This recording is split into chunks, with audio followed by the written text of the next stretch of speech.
हाय dears, most welcome है omega online class में। चूँकि omega online class omega class 850 का ही पार्ट है, तो पिछले क्लास में हम लोगों ने ओमेगा 850 पे जो है हिंदी में बिहार बोर्ड क्लास 12 के हिंदी में हम लोगों ने गद्य भाग से पहला अध्याय यानी बातचीत निबंध को डिस्कस किया था। और आज हम लोग बातचीत जो निबंध है उसका ऑब्जेक्टिव रिसर्च करने वाले हैं। तो प्लीज़ आप लोग सेशन को लास्ट तक रहना। और स्पष्ट बता दूं कि अभी मैं आप लोगों का लाइव कमेंट पढ़ने में असमर्थ हूं। जैसे 1000 सब्सक्राइबर हो जाते हैं इस चैनल पे, मैं आप लोगों का लाइव कमेंट जैसे पहले पढ़ता था वैसे नाम लेकर कमेंट फिर से पढ़ना शुरू कर दूंगा। आप लोग भी सपोर्ट कीजिए प्लीज़। और हम तो अपना प्रयास कर ही रहे हैं ताकि जल्द से जल्द हम लोग अपना टारगेट पूरा करें और ओमेगा पे फिर वही पूरी फैमिली आ जाए। ठीक है, तो चलिए शुरू करते हैं क्लास को लास्ट तक। बिल्कुल सभी ऑब्जेक्टिव को हम लोग डिस्कस करने वाले हैं। ओके, पहला क्वेश्चन आप लोग सामने स्क्रीन पर है। पहला क्वेश्चन स्क्रीन पे है, जैसा काम वैसा परिणाम किस लेखक द्वारा रचित प्रहसन है? ये प्रहसन होगा, ठीक ना? प्रहसन प्रशासन हो गया। ओके, जैसा काम वैसा परिणाम किस लेखक के द्वारा लिखित प्रहसन है? ऑप्शन में देखें, रामधारी सिंह दिनकर, जयप्रकाश नारायण, बालकृष्ण भट्ट और मोहन राकेश। आप लोग अपना कमेंट करते रहिए, ठीक ना? देखिए, ये जो आंसर होगा ना, यानी वैसा काम वैसा परिणाम किस लेखक द्वारा प्रहसन है, तो इसका सही उत्तर जाएगा ऑप्शन जो है सी, बालकृष्ण भट्ट द्वारा। ठीक ना? इसको बालकृष्ण भट्ट ने लिखे थे। चलिए नेक्स्ट क्वेश्चन थोड़ा सा फास्ट करेंगे, ठीक ना? नेक्स्ट क्वेश्चन है भाई कि बालकृष्ण भट्ट के पिता का नाम क्या था? मैंने बताया था कि इनके पिता का नाम पूछता है, तो आप लोग बताइए कि बालकृष्ण भट्ट के पिताजी का नाम क्या था? ऑप्शन दिया है बेनी प्रसाद भट्ट, टीनी प्रसाद भट्ट और सैनी प्रसाद भट्ट। दरअसल यहाँ पे बेनी 2 बार हो चुका है, ठीक है? तो कोई बात नहीं, आप ए या बी अगर आंसर आता है तो दोनों में से कोई दे सकते हैं, करेक्ट माना जाएगा। ठीक ना? आंसर क्या होगा, या इसको आप देनी भी कर सकते हैं। पहला में देनी ही कर लीजिए, देनी प्रसाद भट्ट। पहला में देनी प्रसाद भट्ट कर लीजिए। अब बताइए आंसर क्या होगा। बालकृष्ण भट्ट के पिताजी का नाम क्या था? तो इस क्वेश्चन का जो करेक्ट आंसर है वो क्या होगा? वो हो जाएगा आपका ऑप्शन जो है बी, बेनी प्रसाद भट्ट। ठीक है, इनके पिताजी का नाम था बेनी प्रसाद भट्ट। नेक्स्ट क्वेश्चन की तरफ मूव करते हैं। नेक्स्ट क्वेश्चन है डियर, दमयंती स्वयंवर किस लेखक की रचना है? बहुत फेमस क्वेश्चन है, अक्सर एग्जाम में पूछता है, इसको आप नोट कर लीजिएगा, बहुत ही महत्वपूर्ण क्वेश्चन है। क्वेश्चन क्या है? क्वेश्चन है दमयंती स्वयंवर किस लेखक की रचना है? आप जो है कमेंट कर बताइए कि दमयंती स्वयंवर किस लेखक की रचना है। दरअसल इस क्वेश्चन का राइट ऑप्शन में देखिए क्या दिया। ऑप्शन दिया है चंद्रधर शर्मा गुलेरी, मलयज, बालकृष्ण भट्ट और भगत सिंह। आपके हिसाब से आंसर क्या होगा? बिल्कुल आप लोग आंसर कीजिए चैट बॉक्स में। मैं बताता हूं, इसका करेक्ट आंसर हो जाएगा आपका ऑप्शन जो है सी, बालकृष्ण भट्ट। ओके, ऑप्शन हो जाएगा सी, बालकृष्ण भट्ट। ठीक ना? दमयंती स्वयंवर के लेखक हैं बालकृष्ण भट्ट जी। ओके, बहुत बढ़िया। नेक्स्ट क्वेश्चन है, बालकृष्ण भट्ट की रचना बातचीत क्या है? यानी बालकृष्ण भट्ट ने बातचीत जो अध्याय लिखे हैं, तो बातचीत अध्याय क्या है? ऑप्शन में दिया है एकांकी, कहानी, यात्रा संस्मरण और ललित निबंध। चलिए आंसर करेंगे। 4th नंबर क्वेश्चन का आंसर क्या होगा? फटाफट आंसर करेंगे। देखिए, दरअसल बालकृष्ण भट्ट की जो रचना है बातचीत, यह आपका ललित निबंध हो जाएगा। क्लियर ना? चलिए बहुत बढ़िया, आप लोग बिल्कुल आंसर करते रहिए। इसका करेक्ट आंसर क्या होगा? ललित निबंध। नेक्स्ट क्वेश्चन की तरफ मूव करते हैं। नेक्स्ट क्वेश्चन है, बालकृष्ण भट्ट किस युग के निबंधकार थे? बालकृष्ण भट्ट किस युग के निबंधकार थे? प्रसाद युग, भारतेंदु युग, द्विवेदी युग और स्वतंत्रता युग। यहाँ पे आंसर क्या होगा बिल्कुल बताएंगे सभी लोग। और हाँ, सेशन को शेयर जरूर कर दीजिएगा। आप लोग से रिक्वेस्ट है, अगर आपके पास कोई ग्रुप हो जिसमें क्लास 12 के बच्चे हैं ऑलरेडी ऐड हैं, तो प्लीज़ वहाँ पे ओमेगा क्लास को शेयर कीजिएगा या ओमेगा के वीडियो को प्लीज़ शेयर कीजिएगा और उनसे बोलिएगा कि ओमेगा वाले सर ओमेगा ऑनलाइन क्लास पे पढ़ा रहे हैं। ठीक है, तो यहाँ पे आंसर क्या होगा?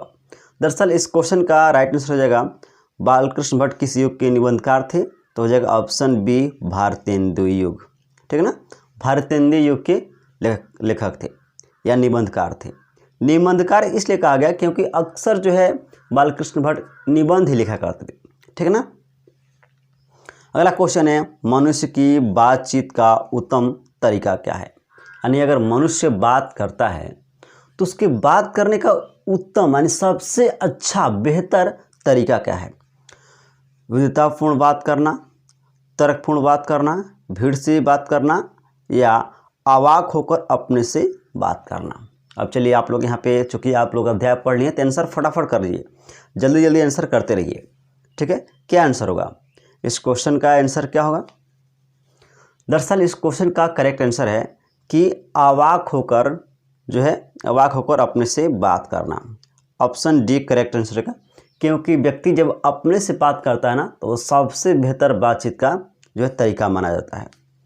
ऑप्शन डी हो जाएगा।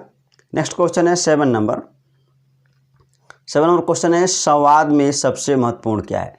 संवाद में सबसे महत्वपूर्ण क्या है? तर्क, जिज्ञासा, आत्मीयता या प्रवाहपूर्ण बात? चलिए आंसर करेंगे संवाद। संवाद का मतलब है बातचीत करना, तो संवाद में सबसे महत्वपूर्ण क्या है? 7 नंबर क्वेश्चन का आंसर करेंगे। दरअसल इस क्वेश्चन का राइट आंसर हो जाएगा आत्मीयता। ठीक है ना, ऑप्शन हो जाएगा सी, आत्मीयता जो है सबसे महत्वपूर्ण माना जाता है बातचीत में। ठीक है, नेक्स्ट क्वेश्चन है 8 नंबर बालकृष्ण भट्ट का जन्म हुआ था। आंसर करेंगे फटाफट। बालकृष्ण भट्ट का जन्म हुआ था 20 जून 1844 को, 23 जून 1844 को, 30 जुलाई 1914 को और 18 दिसंबर 1834 को। फटाफट से आंसर करेंगे सभी लोग, जितने भी लोग यहाँ पे प्रेजेंट है प्लीज़ आंसर कीजिए। 8 नंबर क्वेश्चन का आंसर क्या होगा?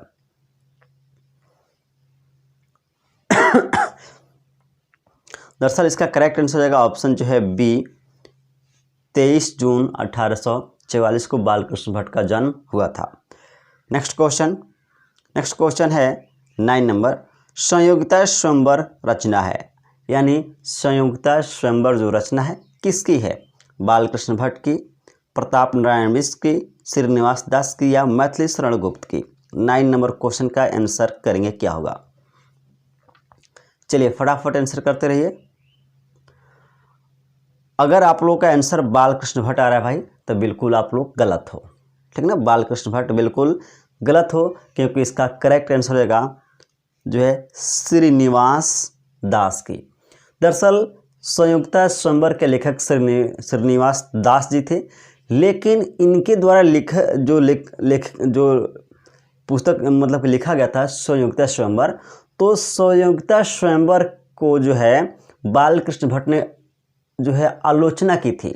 ठीक ना, तो ये एक बात याद कर रखिएगा, संयुक्ता स्वयंवर बालकृष्ण भट्ट के द्वारा लिखा गया नहीं है, बस उन्होंने संयुक्ता स्वयंवर को आलोचना किया था। ठीक ना, तो इसका करेक्ट आंसर होगा ऑप्शन सी। नेक्स्ट क्वेश्चन बढ़ते हैं। नेक्स्ट क्वेश्चन है 10 नंबर कौन सी रचना बालकृष्ण भट्ट की नहीं है? कौन सी रचना बालकृष्ण भट्ट की नहीं है? नूतन ब्रह्मचारी, 100 अजान एक सुजान, सद्भाव के अभाव, परीक्षा गुरु? चलिए बढ़िया क्वेश्चन है। 10 नंबर क्वेश्चन का आंसर क्या होगा? चलिए फटाफट से आंसर करते रहिए। दरअसल देखिए कौन सा रचना बालकृष्ण भट्ट की नहीं पूछा है, नहीं, तो यहाँ पे परीक्षा गुरु हो जाएगा। बाकी जो है तीनों नूतन ब्रह्मचारी, 100 अजान एक सुजान, सद्भाव, ये तीनों बालकृष्ण भट्ट की रचना है, लेकिन परीक्षा गुरु इनकी रचना नहीं है। ठीक है, तो घबराना नहीं है, बिल्कुल आप लोग जो है अच्छे से आंसर देना। चलिए अगला क्वेश्चन देखते हैं। अगला क्वेश्चन है कौन सी रचना बालकृष्ण भट्ट की है? अब आपको बताना है यहाँ पे कि कौन सी ऐसी रचना है जो बालकृष्ण भट्ट की है। रेल का विकट खेल, कछुआ धर्म, रेणुका और प्राच्य विद्या? क्या होगा आंसर? क्या होगा? फटाफट से आंसर करना है सभी लोग को। चलिए लाइक ठोक दीजिएगा, सभी लोग लाइक कर दीजिएगा और सेशन को शेयर बिल्कुल करेंगे। क्या आंसर होगा? दरअसल इसका करेक्ट आंसर हो जाएगा ऑप्शन जो है ए, रेल का विकट खेल। यह जो है बालकृष्ण भट्ट के द्वारा लिखा गया रचना है। नेक्स्ट क्वेश्चन की तरफ मूव करते हैं डियर। अगला क्वेश्चन है, इसको मैं मिनिमाइज कर देता हूँ। ओके, बालकृष्ण भट्ट ने कौन सा मासिक पत्रिका निकाला था? यह भी बहुत महत्वपूर्ण क्वेश्चन है आप लोग के एग्जाम के लिए, ठीक ना, क्योंकि ये भी क्वेश्चन एग्जाम में अक्सर पूछता है। मासिक पत्रिका बालकृष्ण भट्ट के द्वारा कौन सा लिखा गया था या कौन सा निकाला गया था? ऑप्शन में दिया है प्रताप, करमवीर, हिंदी प्रदीप और ज्योत्सना। आपके हिसाब से आपका आंसर क्या होगा बताइए, फटाफट से कीजिए। बालकृष्ण भट्ट ने कौन सा मासिक पत्रिका जो है निकाला था भाई? फटाफट से आंसर करते रहिए, क्या होगा? दरअसल इसका करेक्ट आंसर हो जाएगा हिंदी प्रदीप, ठीक ना। मैं पढ़ाया था तो बताया था हिंदी प्रदीप मासिक पत्रिका उन्होंने निकाला था। ऑप्शन सी हो जाएगा करेक्ट आंसर। चलिए अगला क्वेश्चन जो है 13 नंबर क्वेश्चन है, बातचीत किस विद्या की रचना है? बातचीत किस विद्या की रचना है? आलोचना, गीत, शोध और निबंध। चलिए फटाफट से आंसर करेंगे। बातचीत जो है किस विद्या की रचना है? लगाते रहिए आंसर जल्दी से। इसका करेक्ट आंसर हो जाएगा ऑप्शन जो है डी, निबंध। भाई ना, बातचीत जो है निबंध है ना, मैंने बताया था, तो बिल्कुल आपका करेक्ट आंसर है बातचीत जो है निबंध है। चूँकि अब मैं असमर्थ हूँ आप लोगों का कमेंट पढ़ने में, लेकिन हाँ ध्यान रखिएगा जब आप लोग क्लास करेंगे ना, जब ये क्लास रन होगा, ठीक ना, ये वीडियो जब चलेगा तो उसमें मैं भी जो है कमेंट पढ़ता हूँ लोगों का। अभी जब पढ़ा रहा हूँ तो चूँकि पहले वीडियो रिकॉर्ड हो जाता है, उसके बाद जो है प्रीमियर पे चलता है, लाइव क्लास नहीं है। तो उसमें जब आप लोग क्लास करोगे, मैसेज करोगे, तो बिल्कुल मैं एक एक मैसेज को देखता हूँ कि आप लोग क्या मैसेज करते हो। तो प्लीज़ आप लोग पॉजिटिव वे में अपना क्लास करना और जो है ओमेगा ऑनलाइन क्लास को सपोर्ट करना, ठीक ना। चलिए अगला क्वेश्चन है 14 नंबर। रॉबिन खुसरो ने 16 वर्ष के उपरांत किससे मुख से एक बात सुनी? चलिए, यानी रॉबिन खुसरो जो था वह 16 वर्षों के उपरांत यानी 16 वर्ष के बाद किसके मुंह से उसने बात सुनी थी पहली बार? क्या हो जाएगा? फ्राइडे के, संडे के, एडिशन के या स्टील के? बढ़िया क्वेश्चन। ऐसे तो ये क्वेश्चन एग्जाम में पूछता नहीं है, लेकिन क्वेश्चन आपकी जो है चूँकि ये मैटर आपके किताब में था चैप्टर में, तो ये क्वेश्चन बन गया। इसका क्या आंसर हो जाएगा? इसका आंसर हो जाएगा भाई ऑप्शन ए, फ्राइडे के। रॉबिन खुसरो ने 16 वर्षों तक कोई बात नहीं किया था किससे, अपना खुद आवाज़ नहीं सुना था, लेकिन 16 वर्ष के बाद उन्होंने पहली बार फ्राइडे के मुंह से बात सुनी थी। ऑप्शन हो जाएगा ए। बहुत बढ़िया प्रयास। चलिए अगला क्वेश्चन जो है 15 नंबर क्वेश्चन है, बातचीत शीर्षक निबंध के निबंधकार है। यानी बातचीत जो शीर्षक है, इस निबंध के निबंधकार कौन है? जयप्रकाश नारायण, मोहन राकेश, नामवर सिंह और बालकृष्ण भट्ट। आपके अनुसार क्या आंसर होगा? बिल्कुल इजी है, बिल्कुल आप सभी लोग जानते हैं। इसका करेक्ट आंसर हो जाएगा ऑप्शन जो है डी, बालकृष्ण भट्ट। चलिए नाइस, क्योंकि आप लोग हम जानते हैं कि यही आप लोग आंसर दे रहे हो। अगला क्वेश्चन देखते हैं जी क्या है। अगला क्वेश्चन है डियर, बातचीत के माध्यम से बालकृष्ण भट्ट क्या कहना चाहते हैं? यानी आप लोग जो बातचीत करते हैं इसके माध्यम से बालकृष्ण भट्ट क्या कहना चाहते हैं? बातचीत की शैली, सॉरी कहना नहीं, क्या लाना चाहते हैं, माफ़ी चाहूँगा, क्या लाना चाहते हैं? ऑप्शन है बातचीत की शैली, फिर है भाषण की शैली, संवाद की शैली, इनमें से कोई नहीं। चलिए आंसर करते रहेंगे। आंसर क्या होगा आपका? 16 नंबर क्वेश्चन का आंसर क्या होने वाला है? बिल्कुल फटाफट से आंसर करते रहेंगे। दरअसल इसका करेक्ट आंसर हो जाएगा बातचीत की शैली। ऑप्शन हो जाएगा ए, बातचीत की शैली, क्योंकि बातचीत के माध्यम से बालकृष्ण भट्ट जो है बातचीत की शैली को लाना चाहते हैं, ठीक है। चलिए अगला क्वेश्चन है 17 नंबर क्वेश्चन है, भट्ट जी को किसने अंग्रेजी साहित्य के एडिशन और स्टील की श्रेणी में रखा? चलिए भट्ट जी को किसने अंग्रेजी साहित्य के एडिशन और स्टील श्रेणी में रखा? हजारी प्रसाद द्विवेदी, डॉक्टर नागेंद्र, रामचंद्र शुक्ल और रामविलास शर्मा। क्या आंसर होगा आपके अनुसार? काफ़ी लोग जो है कन्फ्यूजन में आंसर देंगे, तो बिल्कुल आप लोग जो है आराम से आंसर कीजिएगा, ठीक ना। इसका करेक्ट आंसर हो जाएगा रामचंद्र शुक्ल। ठीक है ना, करेक्ट आंसर क्या हो जाएगा, करेक्ट आंसर हो जाएगा रामचंद्र शुक्ल। आगे बढ़ते हैं, अगला क्वेश्चन। अगला क्वेश्चन है 18 नंबर, बालकृष्ण भट्ट का निवास स्थान कौन सा है। बहुत बढ़िया क्वेश्चन, कभी कभी एग्जाम में पूछता है लेकिन इतना ट्रेंडिंग नहीं है। बालकृष्ण भट्ट का निवास स्थान कौन सा है, कहाँ पे रहते थे। लखनऊ उत्तर प्रदेश, इलाहाबाद उत्तर प्रदेश, मथुरा उत्तर प्रदेश, वाराणसी उत्तर प्रदेश। एक बात आप लोग जान लीजिए, अभी जो है इलाहाबाद उत्तर प्रदेश जो है ना, इसका नाम चेंज कर दिया गया, बदल दिया गया और यह प्रयागराज हो गया है, प्रयागराज उत्तर प्रदेश। चूँकि इलाहाबाद का पुराना नाम प्रयागराज था तो फिर इलाहाबाद हुआ, इसके बाद फिर से अब चेंज कर दिया गया है और ये हो गया है प्रयागराज। ठीक है, चलिए इसका करेक्ट आंसर हो जाएगा आपका जो है बालकृष्ण भट्ट का निवास स्थान कौन सा था। तो इसका 18 नंबर क्वेश्चन का करेक्ट आंसर हो जाएगा ऑप्शन जो है बी, इलाहाबाद उत्तर प्रदेश। ठीक है, आगे बढ़ते हैं। अगला क्वेश्चन है 19 नंबर, बालकृष्ण भट्ट ने किस पत्रिका का संपादन किया। आर्यावर्त, हुंकार, हिंदी प्रदीप और पंजाब केसरी। क्या होगा, बालकृष्ण भट्ट ने किस पत्रिका का संपादन किया। तो इसका करेक्ट आंसर क्या होगा, दरअसल इसका करेक्ट आंसर हो जाएगा जो है ऑप्शन सी, हिंदी प्रदीप। क्योंकि इसके पहले अभी हम आंसर तो बताए हैं कि बालकृष्ण भट्ट ने हिंदी प्रदीप नामक मासिक पत्रिका का संपादन किया था या प्रकाशन का या निकाला था। ठीक है, ऑप्शन हो जाएगा सी। चलिए अगला क्वेश्चन है 20 नंबर, बालकृष्ण भट्ट ने हिंदी प्रदीप नामक मासिक पत्रिका निकालना कब आरंभ किया। यानी बालकृष्ण भट्ट ने हिंदी प्रदीप जो है नामक जो मासिक पत्रिका निकाले थे, तो इसका शुरुआत कब हुई थी। ऑप्शन में 1877, 1888, 1890 और 1894। बिल्कुल आप लोग आंसर कीजिए क्या होगा 20 नंबर क्वेश्चन का। इसका दरअसल राइट आंसर हो जाएगा ऑप्शन 1877। 1877 में हिंदी मासिक पत्रिका का प्रकाशन आरंभ हो गया था, शुरुआत हो गई थी। चलिए इसका करेक्ट हो जाएगा ऑप्शन ए।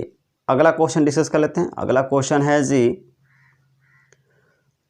कौन सी रचना बालकृष्ण भट्ट द्वारा रचित नहीं है। अब यहाँ पर आपको बताना है कि कौन सी ऐसी रचना है जो बालकृष्ण भट्ट के द्वारा रचित नहीं है, यानी उनके द्वारा लिखा नहीं गया है। पद्मावती, वीणी संहार, मेघदूतम और मेघनाथ वध। आंसर क्या होगा 21 नंबर क्वेश्चन का। चलिए आंसर कीजिए। इसका करेक्ट आंसर होगा ऑप्शन जो है सी, मेघदूतम। ठीक है ना, मेघदूतम जो है बालकृष्ण भट्ट के द्वारा लिखा नहीं गया है, रचा नहीं गया है। नेक्स्ट क्वेश्चन है जी 22, कौन सा उपन्यास बालकृष्ण भट्ट द्वारा रचित है। अब यहाँ पे उपन्यास पूछा गया कि कौन सा ऐसा उपन्यास है जो बालकृष्ण भट्ट के द्वारा लिखा गया है, रचा गया है। मैला आंचल, गोदान, 100 अजान एक सुजान, अंतराल।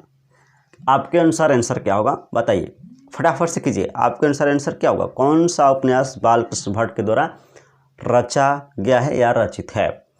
इसका दरअसल जो है आंसर आप लोगों का क्या आना चाहिए, इसका आना चाहिए 100 अजान एक सुजान। ऑप्शन करेक्ट होगा सी। ठीक है ना, यह क्या है, उपन्यास है जो बालकृष्ण भट्ट के द्वारा रचा गया है। अगला क्वेश्चन है जी 23 नंबर, नाटक के प्रारंभ में होने वाले मंगल पाठ को क्या कहा जाता है। यानी जो नाटक होता है ना, तो नाटक जब प्रारंभ होता है तो उसके शुरू में जो मंगल पाठ, यानी किसी देवी देवता को हम लोग समर्पित जो पाठ करते हैं, उसको क्या कहा जाता है। ऑप्शन है भजन, नांदी पाठ, मंगलाचरण और आरती। यहाँ पे काफ़ी लोग कन्फ्यूजन होंगे, लेकिन आंसर तो देना पड़ेगा। उसके बाद ही हम आप लोगों को आंसर रिवील करेंगे कि इसका करेक्ट आंसर क्या होगा। ठीक है, तो मैं ऐसा मान रहा हूँ कि आप लोगों का आप जो है मैक्सिमम लोगों का आंसर जो है आरती आएगा, लेकिन आरती आंसर नहीं होगा। इसका भजन भी आंसर नहीं होगा। इसका आंसर होगा ऑप्शन जो है बी, नांदी पाठ बोलते हैं। क्या बोलते हैं, नांदी पाठ। यानी कोई भी नाटक शुरू होता है उसके पहले अगर आप किसी देवी देवता को या किसी को भी समर्पित मंगल पाठ जो करते हैं ना, तो उस मंगल पाठ को हम लोग बोलते हैं नांदी पाठ। ठीक ना, ऑप्शन हो जाएगा बी करेक्ट आंसर। ठीक है, चलिए नेक्स्ट क्वेश्चन बढ़ते हैं। अगला क्वेश्चन है 24 नंबर। 24 नंबर क्वेश्चन है, रॉबिन खुसरो को कब तक मनुष्य का मुख देखने को नहीं मिला। यानी रॉबिन खुसरो जो था उसको कब तक मनुष्य का मुंह देखने के लिए मिला ही नहीं। ऑप्शन दिया है 10 वर्ष तक, 12 वर्ष तक, 16 वर्ष तक और 18 वर्ष तक। चूँकि अगर आप दिमाग लगाओ तो आंसर बिल्कुल बता दोगे, क्योंकि पिछले क्वेश्चन में इस टाइप का जो है कोरिलेशन था। ठीक है, तो बताइए कि रॉबिन खुसरो को कब तक मनुष्य का मुख देखने को नहीं मिला। तो इसका आंसर क्या होगा? इसका आंसर हो जाएगा भाई 16 वर्षों तक। ठीक ना, ऑप्शन हो जाएगा सी 16 वर्षों तक। आगे बढ़ते हैं अगला क्वेश्चन की तरफ। अगला क्वेश्चन है 25 नंबर। 25 नंबर क्वेश्चन कहता है, बोलने से ही मनुष्य के रूप का साक्षात्कार होता है, यह किसने कहा। यानी बोलने से ही मनुष्य के रूप का साक्षात्कार होता है। साक्षात्कार का मतलब है उसके बारे में पता चलता है। यह बात किसने कहा था? बिल्कुल अगर आप उस दिन क्लास में होंगे तो बिल्कुल आप लोग समझ गए होंगे आंसर क्या होगा। ऑप्शन में दिया है एडिसन, बेन जॉनसन, स्पेंसर और मिल्टन। आंसर क्या होगा बताना है फटाफट से भाई सभी के लोगों को, बिल्कुल ऐसे बैठना नहीं है। इसका करेक्ट आंसर क्या होगा? इसका करेक्ट आंसर होगा ऑप्शन जो है बी, बेन जॉनसन। यानी बेन जॉनसन ने कहा था कि अगर कोई व्यक्ति बोलता है तभी उसके रूप का साक्षात्कार होता है, यानी उसकी वास्तविकता का पता चलता है। चलिए नेक्स्ट क्वेश्चन जो है 26 नंबर। असल बातचीत सिर्फ 2 व्यक्तियों में हो सकती है, यह किसका मत है। यानी किसने कहा था कि असल बातचीत सिर्फ 2 व्यक्तियों में ही हो सकती है।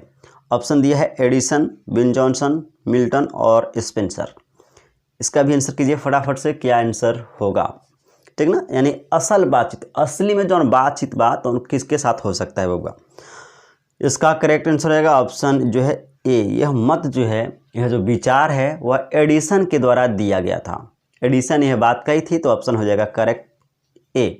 ठीक है, चलिए आगे बढ़ते हैं डियर। अगला क्वेश्चन है, एडिसन के अनुसार असल बातचीत कितने लोगों में हो सकती है। यानी एडिसन के अनुसार असल बातचीत जो है कितने लोगों के बीच हो सकती है। 2, 3, 4 और 5। चलिए फटाफट से आंसर करेंगे, असल बातचीत कितने लोगों के बीच हो सकती है।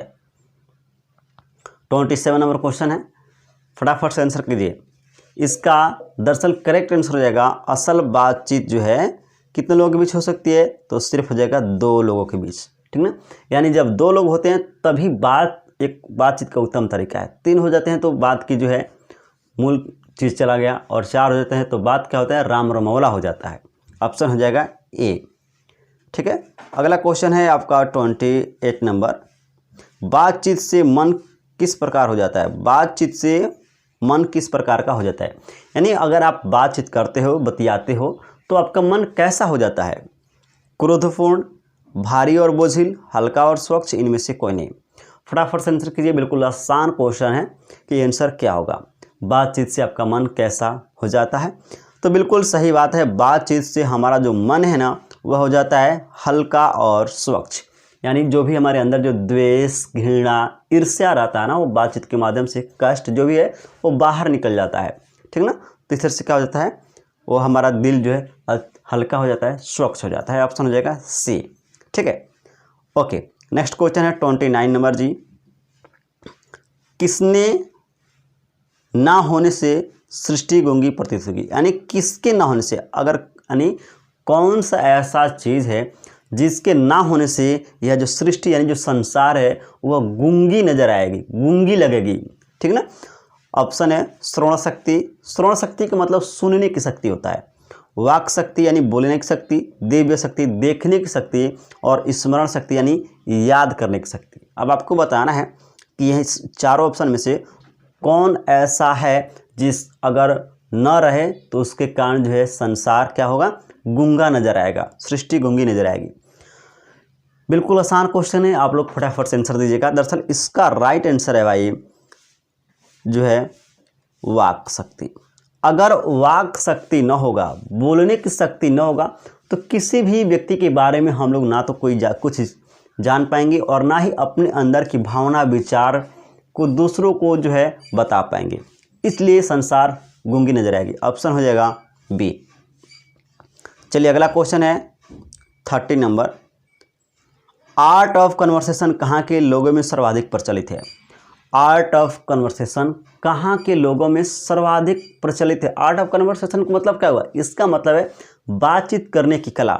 तो बातचीत करने की कला या आर्ट ऑफ कन्वर्सेशन कहाँ के लोगों में पाया जाता है या कहाँ के लोगों में सर्वाधिक प्रचलित है। यह क्वेश्चन बहुत ट्रेंडिंग है, अक्सर आपके एग्जाम में पूछता है। बिल्कुल आप लोग इसको हैशटैग लगा लेना, ठीक ना। तो इसका क्या हो जाएगा, अफ्रीका के, भारत के, यूरोप के या कनाडा के। आंसर क्या होगा, आंसर हो जाएगा आपका ऑप्शन जो है सी, यूरोप के लोगों में बातचीत करने की यह कला है। चलो आगे क्वेश्चन देख लेते हैं। अगला क्वेश्चन है 31 नंबर क्वेश्चन है कि बालकृष्ण भट्ट किस काल के रचनाकार हैं। बालकृष्ण भट्ट जी किस काल के रचनाकार हैं।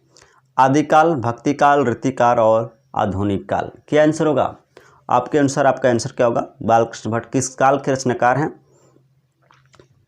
युग नहीं पूछा है, युग अलग चीज़ है और काल अलग चीज़ है, ठीक ना। तो युग का मतलब होता है कि कवियों के हिसाब से देखा जाता है, और काल का मतलब आप लोग जानते हैं आधुनिक, वर्तमान, भूतकाल, इसके अनुसार से देखना है, ठीक ना। तो आपको बताना है कि बालकृष्ण भट्ट किस काल के रचनाकार हैं। तो इसका करेक्ट आंसर क्या होगा, इसका हो जाएगा ऑप्शन जो है डी, आधुनिक काल, ठीक ना। आधुनिक काल हो जाएगा, यानी बालकृष्ण भट्ट आधुनिक काल के रचनाकार है। यानी 31 क्वेश्चन थे, पूरा हम लोगों ने कवर कर लिया। क्लास कैसा रहा, यह जो पढ़ाने का जो तरीका है क्या सही है कि नहीं है, या पहले जैसा पढ़ाया जाए केवल PDF पे। और एक चीज़, अगर आप लोग क्लास पे नए हो तो प्लीज़ चैनल को सब्सक्राइब कर लेना, ताकि बिहार बोर्ड क्लास 12 के सभी जो वीडियो आते हैं जो आपके मतलब कि न्यूज़ से रिलेटेड होते हैं या आपके क्लास 12 के सब्जेक्ट से रिलेटेड होते हैं, वह सभी वीडियो आप तक पहुंचता रहे। और प्लीज़ मैं आप लोग से हम्बल रिक्वेस्ट करता हूं कि प्लीज़ आप लोग अपने फ्रेंड्स को भी ओमेगा ऑनलाइन क्लास को शेयर कीजिए और उन लोगों को बताइए कि ओमेगा क्लास 850 वाले ही सर ओमेगा ऑनलाइन क्लास पे पढ़ा रहे हैं, ठीक है ना। और जो है बिल्कुल डेली क्लास चलेगा। मेरा प्रयास रहेगा कि डेली कम से कम 4 से 5 वीडियो आए, ठीक ना। एक इकोनॉमिक्स का, एक इंग्लिश का, एक हिंदी का और एक व्याकरण और एक ग्रामर का, ठीक ना। तो बिल्कुल प्रयास रहेगा 5 वीडियो मैं अपलोड करूं। अगर कुछ असमर्थ होता हूं लेकिन कोई बात नहीं, कम से कम 3 वीडियो तो डेली आएंगे ही आएंगे, ठीक ना। अब व्याकरण भी कराऊंगा और ग्रामर भी कराऊंगा बीच बीच में, ठीक है। तो डोंट वरी, बिल्कुल कंप्लीट क्लास कोर्स हो जाएगा, ठीक है। और साथ साथ आप लोग जो भी मैं एक्स्ट्रा कर सकता हूँ आप लोगों के लिए, बिल्कुल उतना एफर्ट मैं करने वाला हूँ। चलिए थैंक यू, मिलेंगे अभी जो है नेक्स्ट क्लास में। तब तक आप सभी लोगों को बहुत बहुत धन्यवाद। ओके, चलिए सभी को गुड नाइट। आप लोग कहीं से अपना पढ़ाई करते रहिए। ओके, जय हिंद।